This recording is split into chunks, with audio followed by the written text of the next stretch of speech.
thinks about it. Awesome. Hi, guys. My name is Andrew Iwamasa, and we are with Collectors Corner Incorporated over here in Midland, Michigan. And we've actually come up with a name for the show, Onomatopoeia. If you don't know what it is, you'll have to read my description or look it up yourself. But all of you comic geeks out there should know what it means. But tonight, thank you so much for joining us. It is March 1st, and we're being joined by my good friends Jason, if I could talk, and Matt. And we are going to talk a little bit about comic books in general, kids specifically, and then also dabble a little bit into education and if there's anything that we can kind of work with there.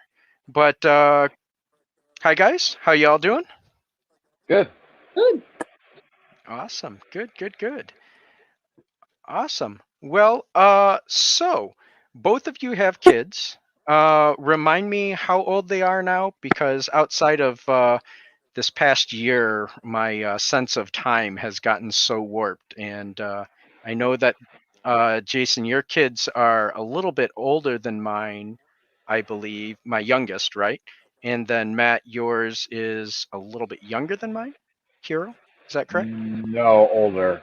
Oh, older. Dad's is See? 10. Oh, okay, yeah. So Hero's 9. that's right. I remember when we came up, when right after she was born, we were supposed to meet you at Pies, and Rhonda didn't come because she wasn't feeling well because she was pregnant. I remember that now. I vaguely recall that as well. Yes. So And I remember your kids, Jason, like I said, are a little bit older. How much older are they? And the other's 14, so a little bit. But I have I have 2 stepsons that are 15 and 7. So, oh, awesome. Very cool. Very cool. So yeah, we've got a nice little age group here. So my first thing that I think I'll throw your way as a thought process here is, in general, for floppy comic books, meaning the monthly comic books that we all grew up on, are definitely something for the youth the comic industry struggles with. To date, there are like Simpsons and SpongeBob and very similar programs like that that are obviously still a large part of mainstream are not publishing a monthly floppy anymore because they just don't sell well enough. But if you look at comic books in general across the board for youth, the graphic novels sell amazingly well in not comic book stores. So you got things like Barnes and Noble or whatnot that are doing really well. Scholastic Books, Simon and Schuster, and various other distributors are all doing great. And I guess I'm posing a query to you as fathers, what your thought is on that, and then if there is a way to structure better sales to that audience, whether it's from parents like you or grandparents that really don't know but are just looking for something that will interest their kids. So I'll open up that to you while I say hello to Michael here. I definitely think that the graphic novels, because that's the exact age my daughter is at. Like, she's really into mangas right now. And it would be about the same age that I think my nephew started getting mangas from your store. Would have been about 10. So, but the actual floppy, like, other than Free Comic Book Day, she's never really had any interest in at all, other than just people giving me free stuff, which, all kids love people giving me free stuff. Heck, I love getting free stuff. So, But you know what? I don't know. I guess I don't understand. Like, I don't see where superheroes have never been a big thing for her. I mean, it's just maybe it's because I've always had girls. My stepdaughter, I have a stepdaughter, and then so I've only had girls. well, when you start looking at what sells in the youth, it's typically not the superhero stuff.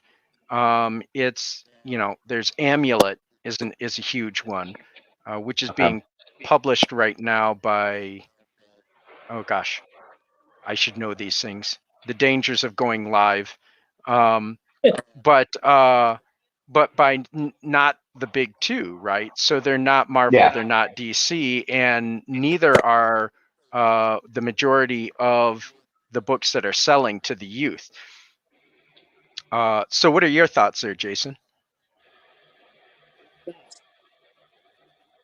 Yeah, for me, I think, and with my kids, it was more about having a completed story within that graphic novel. I feel like, because they certainly aren't the type of people that would like buy an issue and then wait for the story to continue, and then they're waiting over 4, 5, 6 months, depending on the story, sometimes a year, if they're doing it, in the monthly issues, the floppies, as you were saying. But the graphic novels kind of at least give you, a longer story arc all in one sit. I think that's mostly why they've been drawn to the graphic novel over the floppies. And of course, the three of us are about the same age and have lived through a period of authors who, go 10, 15 years between, books. Not, Sure. I'm just, yeah. I mean, but there's a lot of authors from our period that, I mean, I've been waiting years, and I did that with comics. The cliffhanger thing was just part of it, and I don't know that kids today get that as much. Well, yeah, I mean, I was having this discussion with Rhonda earlier where instant gratification is definitely a thing, right? Yeah, even with money, like, I remember Addie has a concept of, well, just stick the card. We don't have any money. We'll just stick the card in there. Because, you just stick the magic card in the machine and it gives you whatever you want. Some adults have issues with that problem. Yeah, but, and so, yeah, I think instant gratification, that is a definite issue. Sure. Well, here's an interest. Oh, go ahead, Jason. Oh, I was just saying, just having everything like right at your fingertips, like, so not only instant gratification, but like instantaneous like information as well. Yeah, and, well, I and they're remember used to explaining to her, like, yeah, we had to wait every Saturday before we got new cartoons. It wasn't 24/7 of looking up whatever we want on YouTube. And we literally had to wait every week. Oh, absolutely. I remember. Yeah, that's it exactly. I remember Robotech was one of the big things I watched growing up, and it always started like before I was able to get home from school, and so I was always trying to get there as quickly as possible so I could watch it. And if I missed it, then whenever they were going to re-air the show, and then I would probably miss that as well. So I just would have to make up what happened. I mean, my daughter's never had to deal with that. Like, sure. If it wasn't this, then you just went right to something else. I mean, and I don't think this last year has helped with that. I really don't. Well, yeah, this past year has been definitely a even more interesting shakeup than normal. But here's another query that I'll throw your guys' way. Your traditional comic book store, and obviously I can truly only speak from my direct experience at Collector's Corner. But in general, comic book stores don't work like bookstores, right? I tried probably 10, 15 years ago to try and do a section of the store that was author or artist section, right? Like, so a Neil Gaiman section, Tim Sale section, so on and so forth. And for whatever reason, that didn't fly with people. There was a select group of people that would come in that I would talk to about creators and be able to get that stuff for them, but it didn't help sales any to have that type of section. Whereas obviously that's how libraries or bookstores are all set up. And I find it interesting that comic book stores are so removed from that. And I want to throw that query at you, but and what you think, but also tying into the idea that buying a graphic novel for $10 to $25 of all new material for your average comic book shopper is much harder to do than to sell them a 22-page $4 comic book. So how do we change the mentality or cross that border as a retailer to be able to reach to those customers?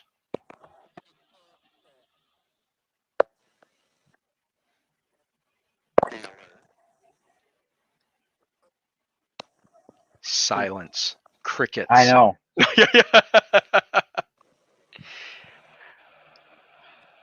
I mean, that's tough, right? Well, see, the problem is with that. Like, if you go into a bookstore, it's not like necessarily storyline or yeah, because it's not necessarily by author like that. You go in by genre almost into like if you went to Barnes and Nobles, it's almost genre driven rather than. And comic book is with your store, yeah, you have some different genres in the comic book, like, but you would have so many. It'd be weird. I don't know. Well, well, I guess let's throw this out here too. DC has tried numerous different times to launch youth books. Most recently, over the past few years, they started with Ink and Zoom as kind of these small imprints within DC, but they've gone away from that now, but are still doing youth-oriented graphic novels. They're all kind of the digest format comics, but all brand new material by a lot of these hot new upcoming artists and writers. But again, are in the like $15 price range. And we have a really hard time moving those to customers. When they first started coming out with the line, I actually ordered a little heavy on them and still have a lot of them floating around. So now I'm going much lighter on them because I just can't move them. And unfortunately, when you're talking a smaller business like ourselves, just we can't just dump a bunch of liquid capital into something that's going to sit on my shelves, regardless of how cool I think it is. I do honestly think that the price tag is another issue there. But it's not. But it's not in like major national book selling I guess chains. that's just in my yeah, it is with that with me too. And that partially could be because my kid wants to go through books. She's already wanting number 3 before she's on to number 2. But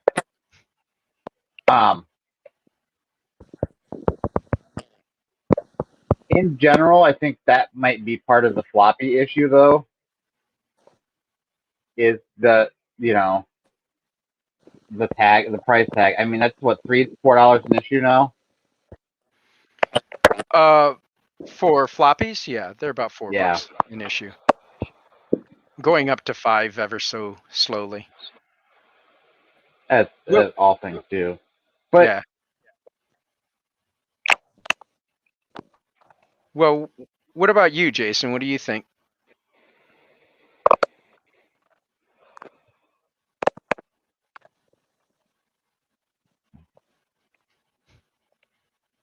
Are we there? Yeah, I think we got a little bit of lag with Did you ask Jason here. me a question? Yeah, I was. Yeah, same type of It thing. broke.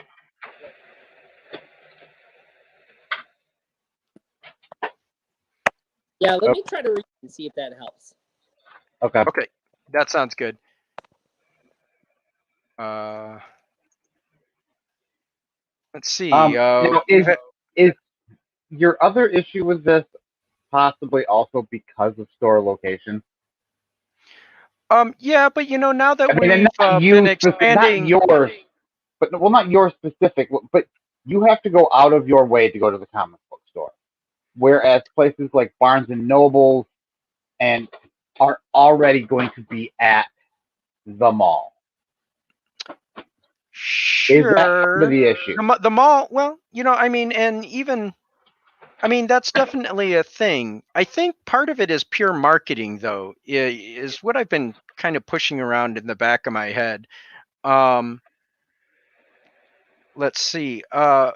Because these things exist, and based on the sales, the number of copies being sold, I don't think it's people all going into a place like Barnes and Noble, right? No, because So they're selling somewhere, which I'm guessing is online, and then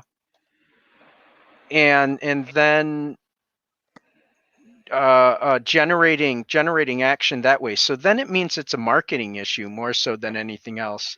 Yeah, 'cause I was just thinking that my whole theory does kind of get blown out of the water when Rivertown Mall had a anime store in it, which sold a lot of the same stuff that Barnes and Nobles did. I mean, they had more specific stuff and a lot of the cosplay swords and stuff, but it lasted maybe 6 months. Sure. So I guess that kind of shoots that whole location thing right out. Yeah. Well, malls are a dying breed over the past year or two, but Well, so this Jason, was even before that. Sure. Did that help at all, Jason? He's still awfully jumpy. Yeah. I don't know. You guys are still kind of choppy on my end, so. Yeah, you're choppy on our end. You're a little choppy over here too. I don't know if it's the bandwidth over here on my end or. You're fine. You were fine with me. It's just Jason. That Applegate kid, I tell you. Yeah.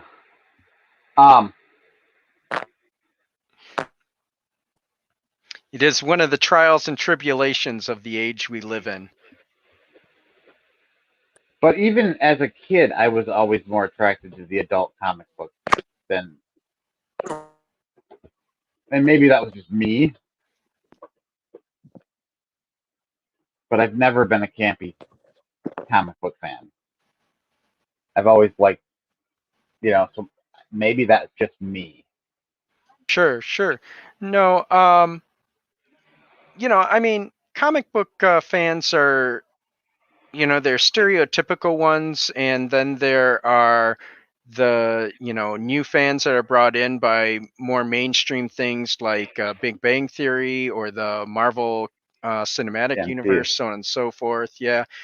I did want to actually give a shout out to a couple people. Ann Moore and Josh and Mike are all inside our chat room saying hey.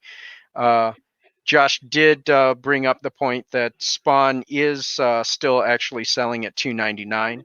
It's one of the few books that are still at the lower price point. And there are a bunch of new divisions by other companies that are being published now that are the youth books, floppies, as well as graphic novels that they're going to be pushing. And a lot of them are trying to push them out at a lower price point.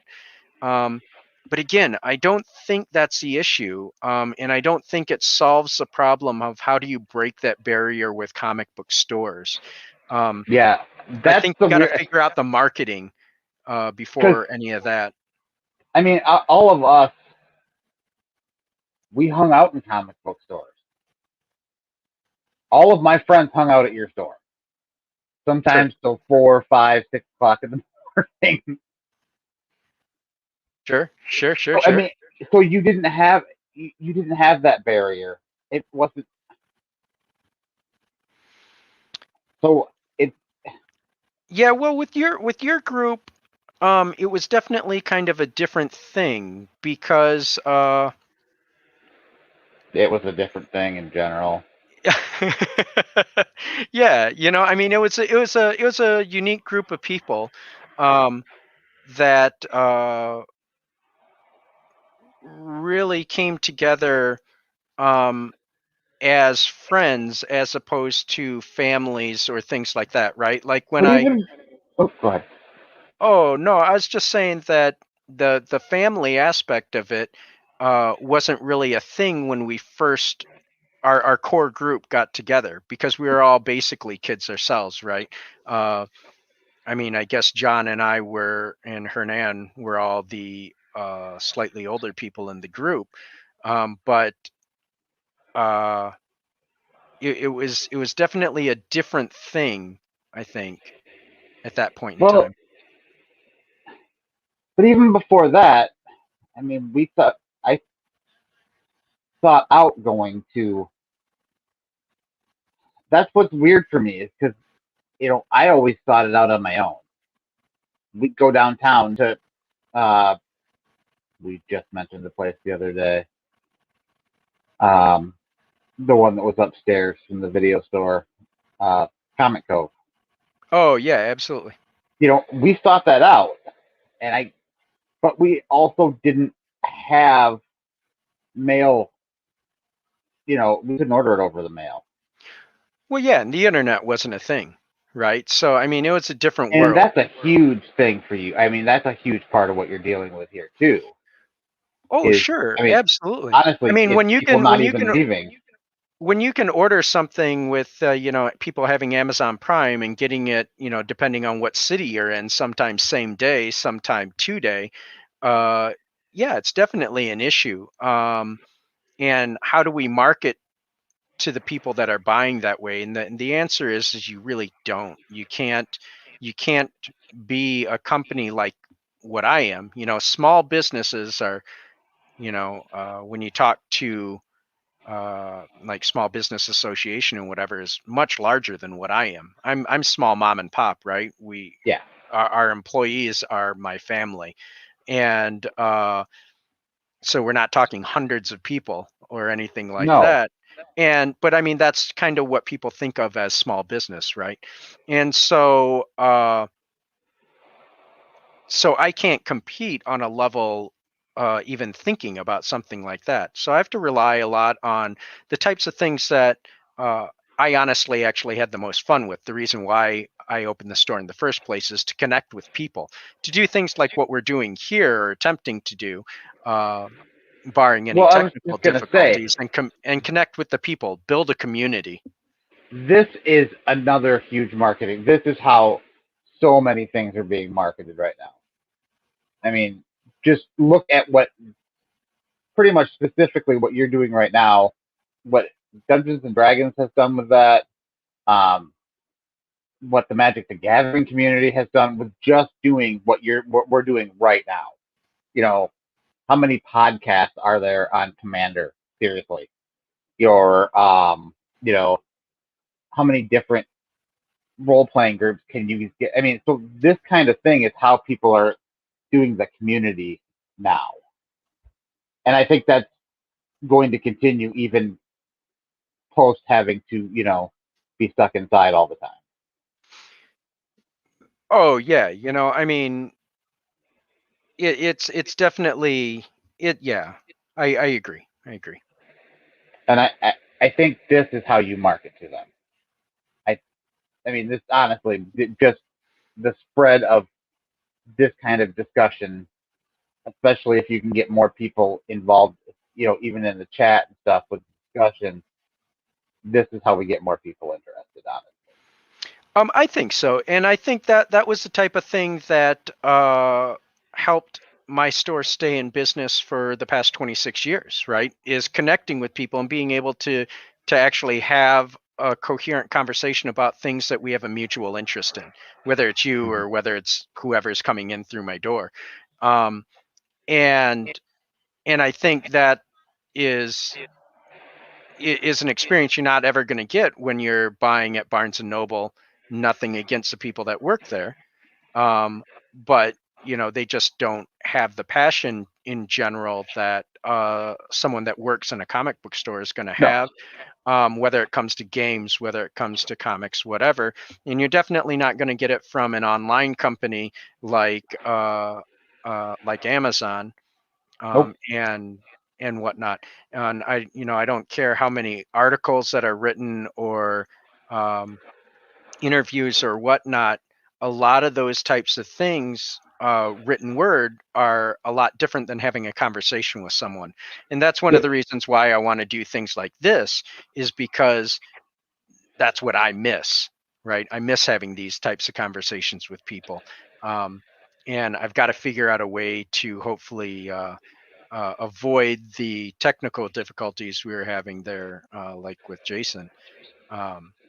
And hopefully make this bigger and better, and then extrapolating this not just to other fans and other customers or friends, but also then to people on the other side. Like this Thursday, we'll do a plug for our other show that we're doing.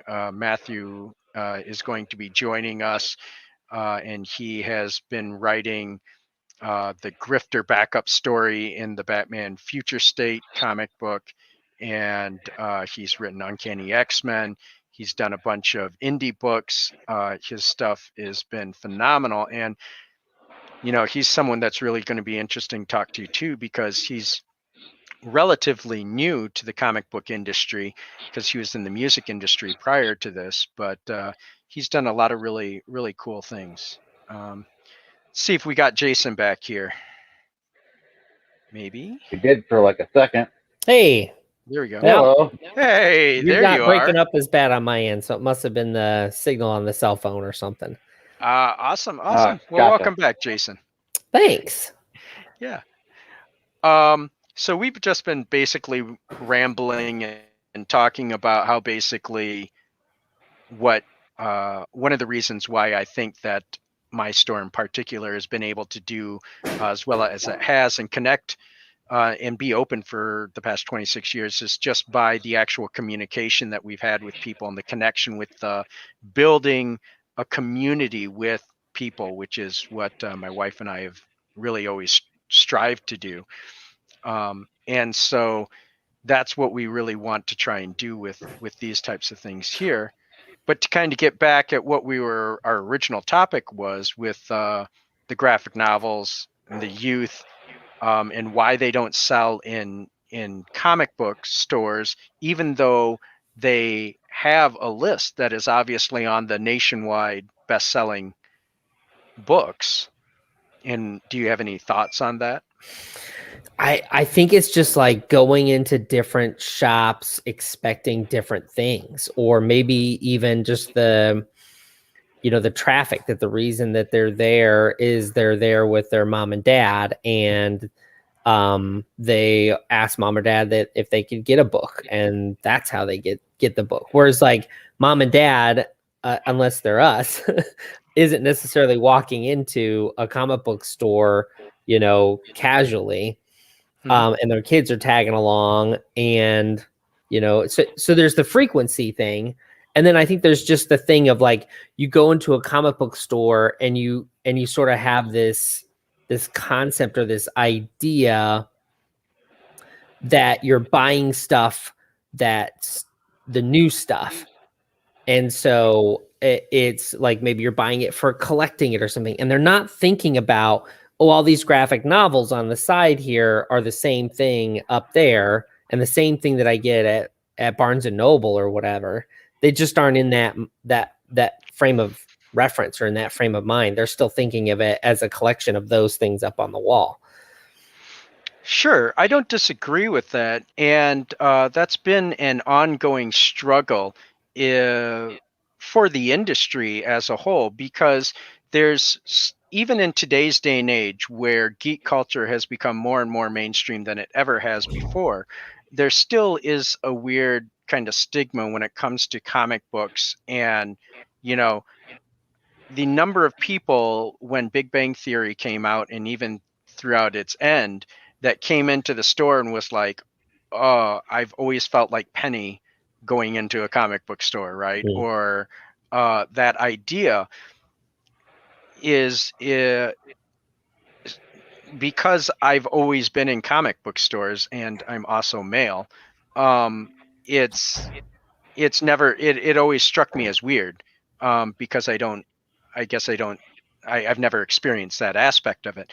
But from someone that's not familiar, I can easily see how it's going to be overwhelming and be kind of a shock. And I remember even when I first started dating Rhonda, and she said she would come into the store, she said, you know, there'd be a bunch of Magic players or comic shoppers or whatever, and everyone would be talking when she opens the door and walks in, and then it'd be like weirdly silent while she kind of looked around the store. Hot girl, hot girl, hot girl. Yeah, exactly.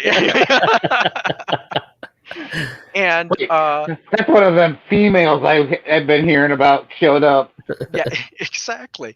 And you know, I mean, that was what 12 years ago or whatever. But I mean, I've had conversations with other customers that have said the same thing to me, and that thankfully I was able to communicate with in intelligent fashion enough that they've come back. But you know, I mean, it's an interesting aspect now where I've had to close our physical location due to COVID. How do I reach those people now?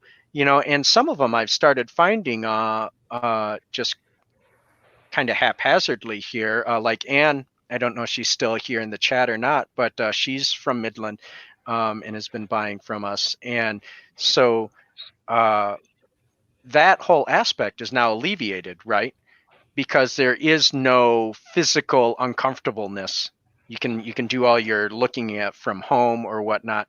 So now it has to be, how do I bridge the information gap now and get that information to people to connect with them in that manner and have them buy from me, versus Amazon or Barnes and Noble or whatnot. But I think that goes back to the concept of parents that aren't comic book fans are buying comic books, graphic novels for their kids from somewhere, but not in comic book shops. Whether it is because it's someplace they're shopping already or because they're just buying it online. But they're just buying it online. You know, entirely possible. And I guess I haven't done the research to kind of dig into that deeper, and I should, to see where, if that information's even out there. But it would definitely be interesting to see, because I guess maybe what I need to do is talk to parents who aren't comic book fans that are buying these things for their kids, right? Because I was going to say, part of the aspect of the whole thing was going to the comic book store for me. Mm-hmm. Like, and sure. And your store, and not just because we're friends, but in general, because I've played Magic in a lot of shops. I've been for comics in a lot of shops. There are some shops that are just so clicky, like sure, horribly clicky. Your shop was never like that. I mean, maybe because I was part of the clique. I don't know, but I never. For once, for once. But I've not. I mean, and part of that's why you were around for as long as you've been around for 26 years. I mean, and there are other shop owners that, you go in there and they'll talk your ear off all day. Those are the shops that were, I think that's part of it, where, I mean, and this was, I can't remember, I don't even remember what shop, and I probably shouldn't say anyway if I did, but I went in looking for a King Diamond action figure, because they had a bunch of those little 8-inch heavy metal figures, and the guy was like, "He's not popular." And that's not what I asked. You know, I don't really care if what your opinion is. I asked, do you have it? And that really, I makes me never want to go back there. Like, you know, just because you, and that was not something that, you know, I've seen you sell books that you didn't care for because somebody else was going to like them. Well, sure. But, you know, I mean, at the same time, speaking as a retailer, and again, most comic book shops are being run as truly mom and pop businesses, right? So the amount of liquid capital that you have to throw around is definitely a thing, right? I mean, we can't be stocking things 10 deep across the Sure. board on everything because you just can't, right? So I get, I mean, it's bad customer service to give those kind of answers. And But to say, no, I don't mean, have it versus, you know, what you like isn't worth me carrying. Oh, cool. what You know, yeah, sure. It's just it's about going the distance for the customer. But yeah, Mike has been saying some really nice things in chat here about our store in particular, but the basic idea of community and whatnot, they're backing up the kind of stuff that we've been talking here. Things that they like were like the binge bags that we put together. What storyline grab bags, I guess, is what I originally called them, but I like the binge bag concept that I named them a while back, especially with the way the entertainment has gone for American populace. People binge things all the time now. Yeah. And incidentally, that's an interesting thing that I'll talk about at a different show. But the concept of how binge watching in Netflix has actually changed how we consume our Oh entertainment. yeah, I remember reading an article. They just went off on HBO because they were doing a weekly series. Like, what do I think about that? I don't know. I don't hate the idea of weekly series, aside from the fact that I then am constrained to have to watch it more specific times, I guess. And except it's still at this point still streaming. Like you anytime after this point. Yeah, I mean, I get it, I guess, right? Especially for all the places that were doing free 30-day trials or whatnot. That here I'm Sure. going to stream all my shows during this trial and then not pay for it. It's an imperfect system, and you know the companies are trying to find a way to navigate the storm just like everyone else. Sure. But ultimately, there's so much product that's out there right now in a live action or animated arena now that I mean, I'm just losing the stuff that I really wanted to see, let alone the stuff that I just randomly am missing because I didn't hear about it. Sure.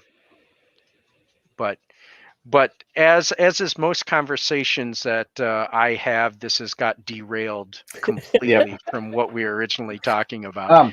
We were going to go to the education part anyway before we get to the hour point. Yes.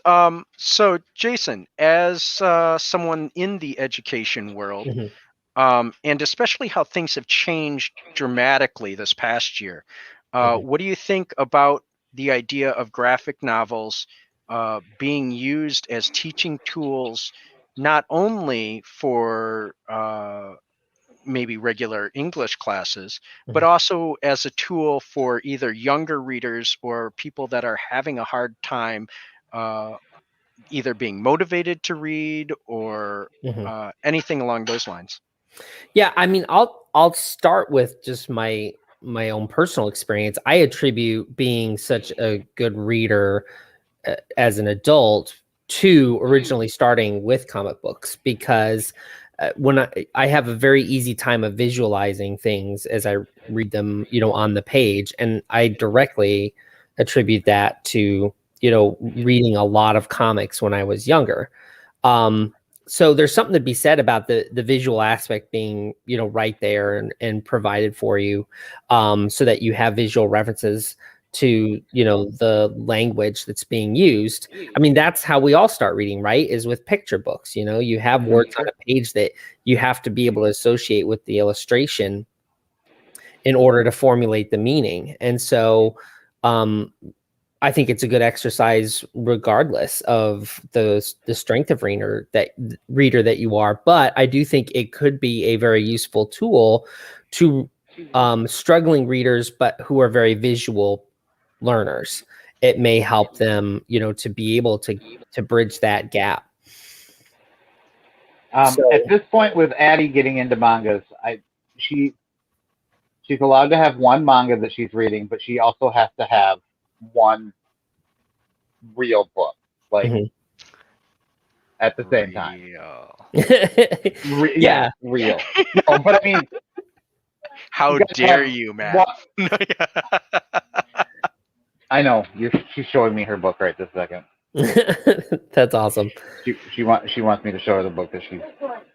Oh yeah, Roald Dahl. Yeah, the BFG is great. Yeah, but she she'll burn through those Fruit Baskets books in no time. So, sure.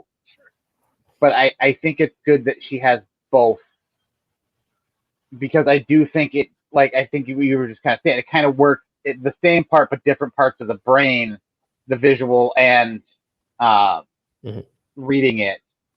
Sure. It's an interesting conversation I was having with my daughter. She is now 23 years old, and Hayden has kind of casually enjoyed comic books over the years, but I think more to appease any sort of my aspect more than her own enjoyment.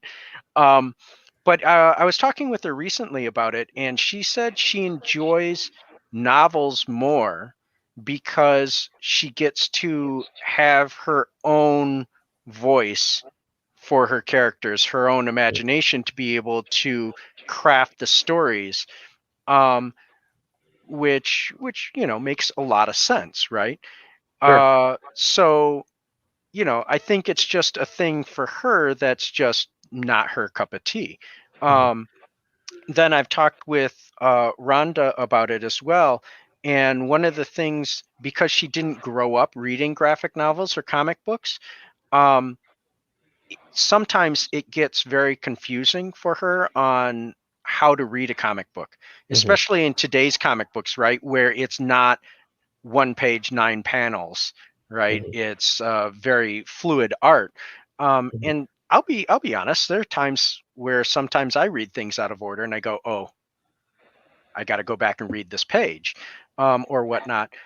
Yeah, I mean, so I get it, but it's definitely not for everyone, and that's fine. It's just a question on how do we present things then to this group, or how do we approach schools to actually set up curriculums that would actually use these materials in a positive manner? I mean, I think if you like, speaking from my own experience as a literature teacher, I think that if you introduce them as supplementary materials, and that doesn't necessarily have to mean it's the comic book version of that. Like, you don't have to have, the comic book version of Macbeth. Now you can have that, and that might be a nice tool for some of your students as well. And then, don't get me started on plays needing to be performed in schools anyway. But I just think that it is you can find supplementary materials like, say, V for Vendetta if you're teaching 1984 or Fahrenheit 451 or another dystopian novel. Sure. Pair it with something like that as a supplement, and it might get those students who struggle with visualization, or even just students who don't care much for literature but could read that, and maybe a couple of chapters here and there of the novel that you're trying to have them read. And then you can use it for the kids who read every single page from cover to cover on the day you're asking them to do it, and they get to also read this. So I think that's the doorway into it, because I don't see a sort of like semester long course that's called, comic books as literature or graphic novels at the high school or middle school level.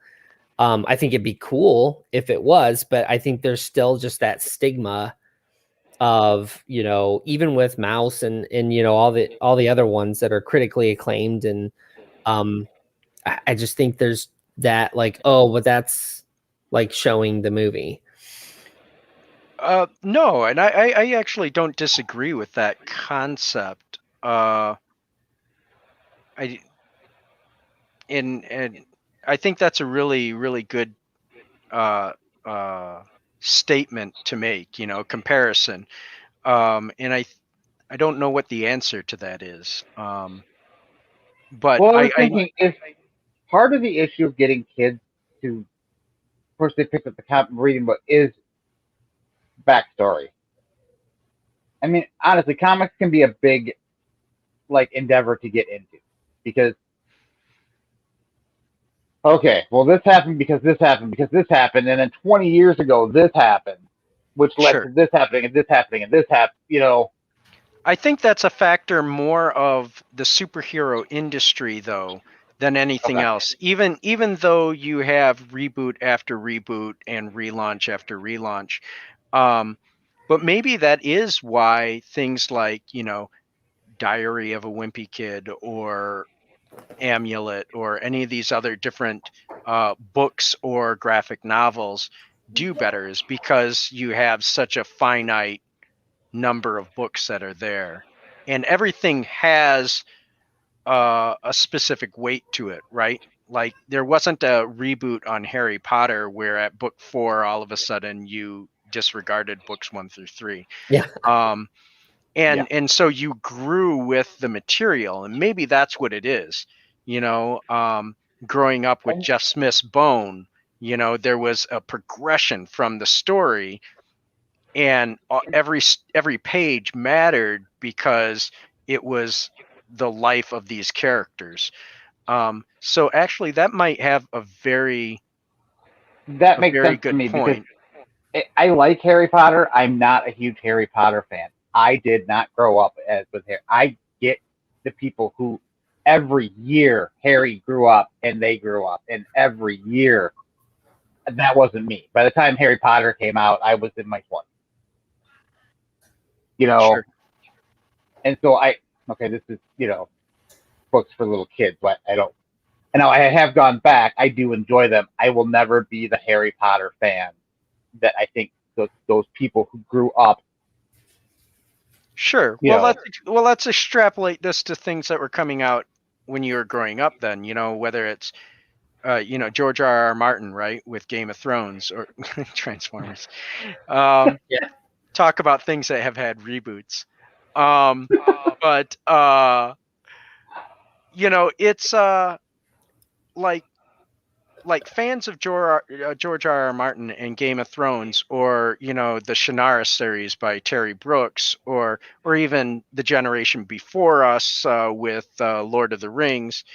I mean, it Harry Potter was a weird thing, right? I mean, it hit a chord kind of across the board. I remember playing Magic with John one time, and first or second Harry Potter book had come out, and we were both on the same aspect. Like, yeah, I don't care. It's a wizard book for 12-year-olds. Like, but him making the comment, like, yeah, but she can get kids to stand outside of bookstores 4 days waiting for the next book.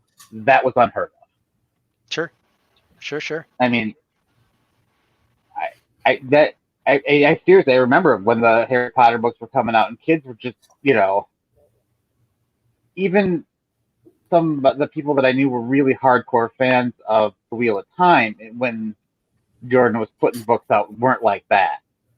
Like, the Harry Potter thing was all, and maybe that,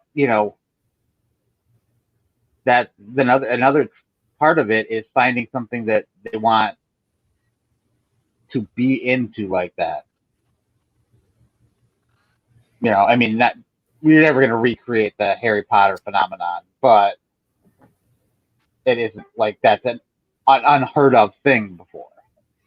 Well, sure. I mean, there are reasons why things hit really, really huge, whether it's a book, whether it's a game, whether, you know, whether it's Pokemon, whether it's a certain song. Yeah, that's a whole new Um, monster. You know, I mean, well, and it's all about hitting people at a certain time and making them feel a very specific way. And when we're running into things like pandemic and whatnot, you know, I think that there's definitely reasons why certain things have been just going crazy recently with popularity, and it's just because people are looking for outlets that can give them some sort of comfort in a time where everything is stress way past the max. But yeah, so I mean, it's going to be interesting looking at kids and comics. Like, you know, part of my problem is I have a skewed perspective, right? Because my kids would probably like comic books more if I wasn't running a comic book store. But because Sure. they're around it all the time, they're like, you know, and But- so that's why I want to reach out more to people like you guys and see what kind of thoughts you have or ways that we can work with the community on trying to do things like this. And I've kicked around, I know that they've got like the free library, like little huts that are out around town where people just donate books out and put them out. I thought about doing that with some all ages graphic novels. And, you know, I mean, if they get taken, they get taken. But find a way to get them out into the public to kind of just let people know that they're there, because the quality is there. You know, it's just getting them from my hands into the people that will enjoy them. Yeah, because there's still, like we said, there's still that stigma that it's the 60s Adam West Batman is going to be what your comic book, and it's all going to be pow and bam. And comics haven't been written that. I mean, there are comics that I'm sure that are written that badly, but there's a lot of comics that the story is, as well written as anything, any novel out there. So. Oh, sure. And there's so many people that are using comic books as springboards for other platforms, right? You know, so they're very cinematic. There are some comic books that I just read and I'm just like, wow, I can envision this as a film or a TV series or whatnot. And that's that really truly is a hard bridge to jump there, to get from a physical thing, whether it's a book or a comic book, to live action. You know, I often, even back in the day, had always people come in and be like, oh, this new comic movie has come out, you must have had huge bumps in sales. And, you know, it's interesting because the masses going out to see a film doesn't translate into all those people coming in to find a print copy of something, because that's not what they're looking for. No, you with that, you would be better if you were just selling collectibles and not. And I think that might also explain why the graphic novels are so much more popular with kids too, is that they see the film, then become a Black Panther fan, and now they want to read a comic about Black Panther. And so we get them a collection of comics, because it's like, oh, you want to know more about this character? Well, I'm not going to buy you one floppy. I'm going to buy you like a whole storyline here. And you don't have to wait a month to get the next piece of it. And I think there's just some comics that are just more enjoyable to read in that format, even for us as adults. You know, I think about some of the Image comics that are written for adults, and there'd be one that would come out, then this month, and I was like, wait, what happened last month? Because the storyline's so complex now with some of that storytelling that maybe graphic novels is honestly the way they should even be released to the public. I don't know. Well, I've actually had this conversation for quite a few years. There was someone that came into my store and we were talking, this must have been a decade ago, where there was a store that was no longer going to be selling any floppys down south somewhere, just off military base, and they were going all graphic novels. And for a store where your customer base is military, that makes 100% complete sense, because they're people that have got to be able to move. You got to, you can't have 30 long boxes of comic books to drag around with you everywhere. And, I've talked to a lot of people about what type of comic collector are you? Are you in it to read the stories? Are you in it because you're going to flip the comic books? Do you think you're going to have a long-term investment? Do you, are you collecting for art? Are you, what kind of, what's the reason why you're picking these things up? And it really, I think, is a question that most people don't ask themselves initially, but it really affects what types of things they should be buying. Yeah. Because If ultimately, you're only in it, if you don't care about the concept of collectability and you're in it for the story, graphic novels are so much easier because it's one thing for all the issues. It takes a beating better. It's on your shelf. You can see the whole thing. You grab it if you want to read it. Whereas individual issues, most people, when they're buying them, bag and board them, then you got to take them out, read an issue, put it away, get the next one. And it's cumbersome if that's the only reason why you're doing it. But yeah, I mean, it's definitely something that I think people need to think about when they're trying to figure out what they want to purchase. And the more I think about it, the things that we've been saying about the comic book industry is, I think it is so intimidating or confusing to people that are not already in the comic book industry or willing to figure out how it works. So, i.e., parents for kids or grandparents, that going online and just doing a search on Amazon and finding Captain Underpants and going, okay, I'm going to buy this book. Or, oh, this is the first one that was published, I'll just buy this one, or this is the newest one, or whatever. I think that's so much easier for people than to go into a comic book store or even a website and take a look, because that's one of the things I've been struggling with is, I mean, you two in particular happen to know, but if someone's watching, when our store was open, I had literally hundreds of thousands of items, and I still do. It's now in a warehouse. And it kind of looks like the end scene from Raiders of the Lost Ark, with boxes upon boxes of stuff. it just reminded me of your favorite question. What's the most valuable thing you have in here? Yeah, that's the funniest thing, right? Me, I am the most valuable thing in this store. No, but I can only imagine sitting here trying to imagine, I guess, what it would be like to come in blind, right, without knowing anything. I mean, I guess it would probably, for me, be very similar to walking into Ulta, right, a makeup store. And my wife and my daughter go in there, and they would have a blast for hours on end. I think that actually, just coming along this conversation the way that we have, that's probably the best correlation I could make there, because I wouldn't know where to start, even if I was wanting to buy something for my wife, a thoughtful gift, right, something that she would want, and I know she likes this line or that thing. I would walk in there and I would have no idea.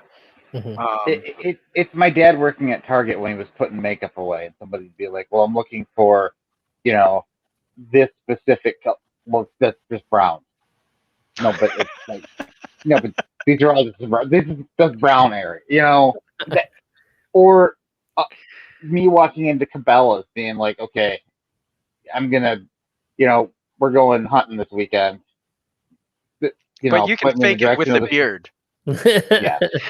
But you know what I'm saying? Like, point me in the direction of buying my hunting stuff. Well, okay. Right. That's a big,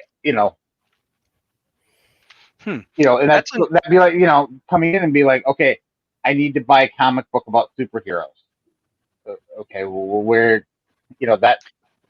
Well, I mean, that makes a lot of sense, though. So now the question begs, how do we bridge that gap? How do we resolve that? It means that we have to streamline the information in such a manner that it's easily accessible. And one of the things actually that I think will fit in with this is I'm working on having a curated comics section, right?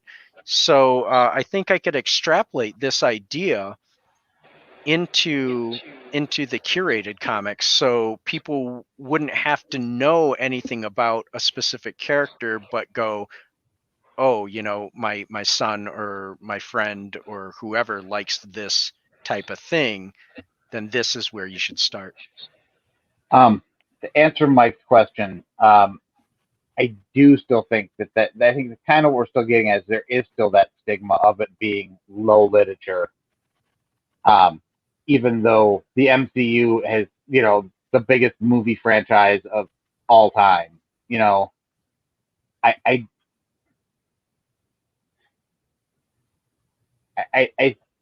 it definitely still is, because I still see talk show hosts and stuff refer to comic books as being, uneducated literature, and like, okay, well, I don't think that's fair, but Yeah, I mean, it's never been more mainstream than it is right now. Mhm. Right? And it's interesting because even being in the industry, I've said that there was going to be a tipping point, and I thought we would have hit it a while ago.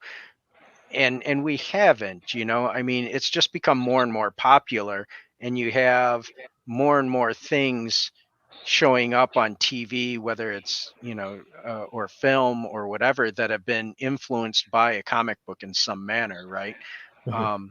Whether it's actually based on a book, or it's in the style of or whatnot. I mean, they did a comic or a film adaptation of The Kitchen, which I thought was fascinating. And so I think that's, I don't know if you can become any more mainstream for the comic book industry. I think people are just going to have their mindset because they think of Archie or Beetle Bailey or whatever, and think that that is the level of what comics are. And I think that ultimately, I don't know how you change that at this point, because I don't know what more people can do to make it more I don't think mainstream. at that point, at this point, it is what it is. I mean, this is exactly, three guys talking about sports. This is how we would sound. I mean, they would sound to us. I mean, honestly, it's the same thing. Like, yep, this sounds really silly, but I mean, at the same time, we're talking about elves and orcs and superheroes, and having these long discussions about whether or not Thor or Hulk can pick up Thor's hammer. I mean, Yeah, I so mean, there's some aspect for the fact that like it's got its niche, and I hear what you're saying about like it's never been more mainstream than it is now. Unfortunately, what's been coupled with that is that there's so many more sources in which you can access the thing that appeals to us about comics, and we just grew up with that was the most consistent source of that storytelling and that fulfillment. and for these kids now, it's not like all the episodes are, I can find them all online or on this app or that app.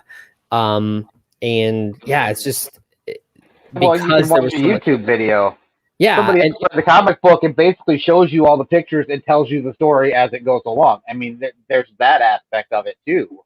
yeah, and so I think it's just when it became mainstream was also when there's just an oversaturation of media consumption and the processes by which you can consume it, that the comic book itself, especially the floppy, just is going the way of the newspaper or any other print form that you had to wait for instead of being able to instantly access. Sure, I argue that there were people that said that print comics were going to die when Marvel and DC went same day digital, right? Mhm. And then there are people that said that the print comic books were going to die when the various different companies started publishing digital first comic books and then putting them out in floppy or graphic novels later. Or when they started doing Walmart exclusives or this or that. And, the industry as a whole is still really strong. Floppies are still a strong thing, but it shifted in a really weird way. And again, this is another subject for one of my future shows. But dealing with what type of collector you are, and the idea that speculators have become this huge thing. And eBay is become this thing that's a giant monster, especially with tying into the mass media stuff, particularly the MCU, where first appearance of characters that all of a sudden are going to be in the public eye Mhm. because there's a specific number of copies of the first appearance of this person, and that has already happened, so that number is going to stay static. And then you increase the number of people that are interested in that character by a factor of 10 or 100 because all of a sudden they're going to be in a major Marvel film. Then that first appearance goes up in value because it's all about supply and demand. And it always has been for any sort of collectible, whether you're talking antiques or comic books or stamps or whatever. So it's a weird sort of thing that has been kind of self-feeding, and so because of that, I think that they're not going anywhere in the near future. Yeah. I think because what you were talking about, in whether you are in it for the collectability or you're in it for the story, as long as you have people that are willing to collect them for the collectability of it, the floppies aren't going anywhere. Well, I'll have to leave you guys with this statement because I do have to go. But I think that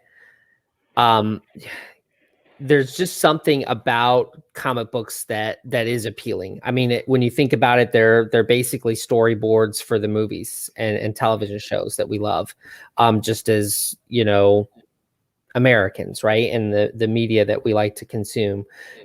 And I do think that they still have the stigma of being cheap stories or underrated stories. And unless you read a lot of them, you don't get it. But that's why we need to, kind of get rid of that stigma. And I think you can do that through, reaching out, out to the kids or their parents or whoever's buying the books and showing them that these stories are worth reading. Yeah. Sure. Absolutely. Well, I really appreciate you coming out, Jason. Sorry we had some technical difficulties there. We do seem to be actually going over the hour mark here, so I should wrap this up anyway. But to both you, Jason, and Matt, thanks so much for joining me here. And I hope you guys will come back out. We'll chat some more about different subjects and maybe stay on topic a little bit better. Yeah, thanks, man. Thanks for having us. That's something we've always been really good at, Andy. Absolutely. Absolutely. And to everyone watching either right now or in the future when this is recorded, be sure to like our videos, subscribe, all that fun stuff. I'm not a professional. I don't know all the ins and outs, but I like to have fun, and I hope I'm connecting with you guys, because that is ultimately what matters to me, the community and reaching out. So if you have any things that you would like to hear us talk about, please reach out, send us a direct message, leave comments.